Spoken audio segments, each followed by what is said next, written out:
যেন শুধু আমরা যদি ভাবি প্ল্যাটফর্ম, সেটা বড় ভুল হবে। কারণ এটা হচ্ছে একটা পরিবার, আর পরিবারের সদস্য হচ্ছে আমরা সবাই। তো এটাকে আমাদের পরিবার হিসাবে ভাবতে হবে। মানব কল্যাণ সংগঠন অনেক কিছু করতে পারে, সেটা নির্ধারণ কিন্তু আপনারা সবাই জানেন যে মানব কল্যাণ সুরক্ষা সংগঠন কি করতে পারে। সেগুলো নিয়ে আমি আর বিস্তারিত কিচ্ছু বলবো না। আজকে একটা গল্প আপনাদেরকে শোনাবো। একদিন একটা পুকুরে জল যখন তুলে নেওয়া হয়, অনেক মাছ লাফালাফি করে। তো সেরকম অনেকগুলো মাছ লাফালাফি করছে। তখন একটা বৃদ্ধ মানুষ সেখান থেকে একটা মাছ তুলে নিয়ে আর একটা পুকুরে গিয়ে ছেড়ে দিয়েছে। তো এরকম একটা দৃশ্য যখন একটা বাচ্চা ছেলে দেখেছে, সে তখন বলছে, দাদু দাদু দাদু, তুমি যে ওই একটা মাছ পুকুরেতে ছেড়ে দিলে, এতে কার কি লাভ হলো, বা এতে কি হলো? এটা তো কোনো কিছু হলো না।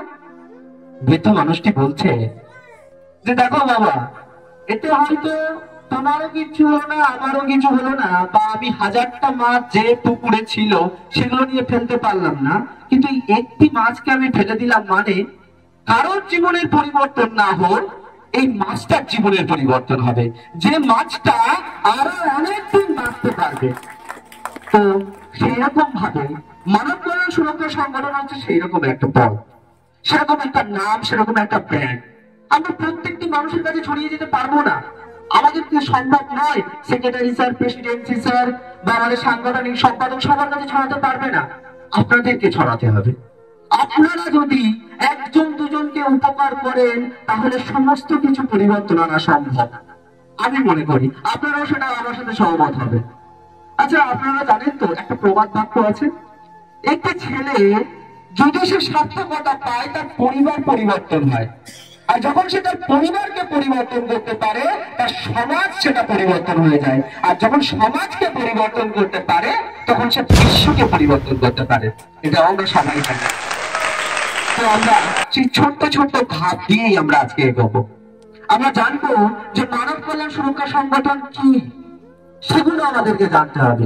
মানব কল্যাণ সুরক্ষা সংগঠন কোনো জাতি, ধর্ম, বর্ণ নির্বিশেষে নয়। শুধুমাত্র যে জাতি, যে আমরা মুসলিম, আমরা হিন্দু, আমরা খ্রিস্টান, না, সেটা নয়। যখন কোনো মানুষ বিপদে পড়ে, যখন সাহায্যের হাত খোঁজে, সেখানে কোনো মুসলিম, হিন্দু, খ্রিস্টান কিচ্ছু দেখা থাকে না, সেখানে শুধু হাত খোঁজে, আর যেটা হাত হচ্ছে মানুষের হাত, সেটাই আমাদেরকে বুঝতে হবে। সেই হাতটা মানব কল্যাণ সুরক্ষা সংগঠন আপনাদের সবাইকে দিয়ে রেখেছে। আপনারা সবাই মানব কল্যাণ সুরক্ষা সংগঠনের এক একজন প্রিয় সদস্য। আপনারা সেই হাত হয়ে যান, আপনারা সেই হাত বাড়িয়ে সেই মনুষ্য রোগীটাকে বাঁচান, সেটাই হচ্ছে আমাদের প্রধান লক্ষ্য। আপনারা জানবেন যে মানুষটা সবচেয়ে বড় কষ্টে রয়েছে, যার শরীর খারাপ, সে ভালো করে ঘুমাতে পারছে না, ভালো করে ওষুধ কিনতে না পারে মারা যাচ্ছে, সে কিন্তু সাহায্যের হাত খোঁজে। সে কিন্তু ভাবে যে আমাকে যদি কেউ কিছু সাহায্য করতো, সেটা আমরা ভাবি। তো আপনাদের সবাইকে সেই সুযোগ কিন্তু মানব কল্যাণ সুরক্ষা সংগঠন করে দিয়েছে। আপনারা সবাই যান তার কাছে, গিয়ে সাহায্য করুন। সেটাই হচ্ছে কিন্তু আজকের এই সেমিনার বা আলোচনা সভা।